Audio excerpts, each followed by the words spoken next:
పెద్ద ఆయన గురించి కూడా చాలా మంది అడుగుతున్నారు. మా మామ చెప్పినట్లే ఆరోగ్యంగా చాలా బాగుంటారు.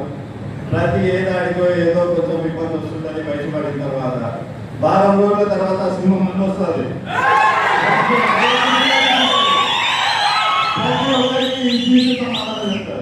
ఆ రోజు ఈ ఎవరైతే జీప్ రాజకీయాలు చేయాలని ఆలోచిస్తా ఉన్నారో వాళ్ళకి చెప్తా ఉన్నాయి. ఆ సింహం అది గుర్తి మీద కూర్చున్న తర్వాత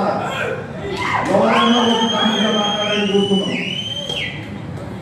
నేను ఒకటి అన్నా, ఈ రోజు ఇంకొకటి కూడా మన నియోజకవర్గ ప్రజలందరూ చెప్పదలుచుకోనున్నా.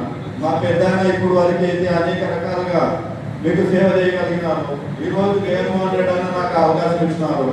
ఖచ్చితంగా ఎటువంటి సమయంలో అయినా కూడా మీరు మాకేం తాగకపోవచ్చు. ప్రతి సమస్యకు ఒక పరిష్కారం అంటూ ఉంటుంది. ఆ పరిష్కారం దొరికేంత వరకు నేను ఎవరిని వదలను.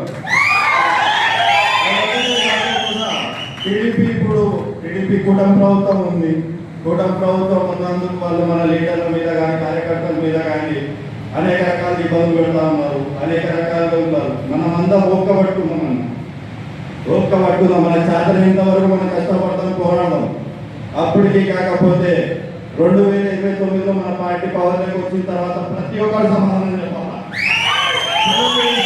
గవర్నమెంట్ ఎంప్లాయీస్ ఎవరైనా ఈరోజు ఓపెన్గా ఛాలెంజ్ కూడా చేసి చెప్తా ఉన్నా. ఒకవేళ మా పార్టీ వస్తే, మా పార్టీ కార్యకర్తలకి దెబ్బ పడితే, వాళ్ళని మోసం చేయాలని చూస్తే ఒక్కొక్కరిని ఖచ్చితంగా పెట్టాలి. ముందు ఓపెన్ ఛాలెంజ్. ఇంకా కష్టపెడతారు, ఇబ్బంది పెడతారు అనుకుంటే మీరు ఎంతగా చేయండి. మీ రోజు ఏం చేయాలో నాకు తెలుసు. మా కార్యకర్తలను కాపాడుకోవడం నాకు తెలుసు. ప్రతి ఒక్క కార్యకర్తను కాపాడుకునే పని చేస్తాం మేము. అదొకటే కాకుండా మనమందరం కూడా వైఎస్ జగన్మోహన్ రెడ్డి అన్నని గెలిపించుకోవడానికి కష్టపడాల్సిన అవసరం ఎంతైనా ఉంది. ఎందుకంటే ఈ కూటమి ప్రభుత్వంలో ముగ్గురు కలిస్తే కానీ ఒకరిని ఓడగొట్టలేరు.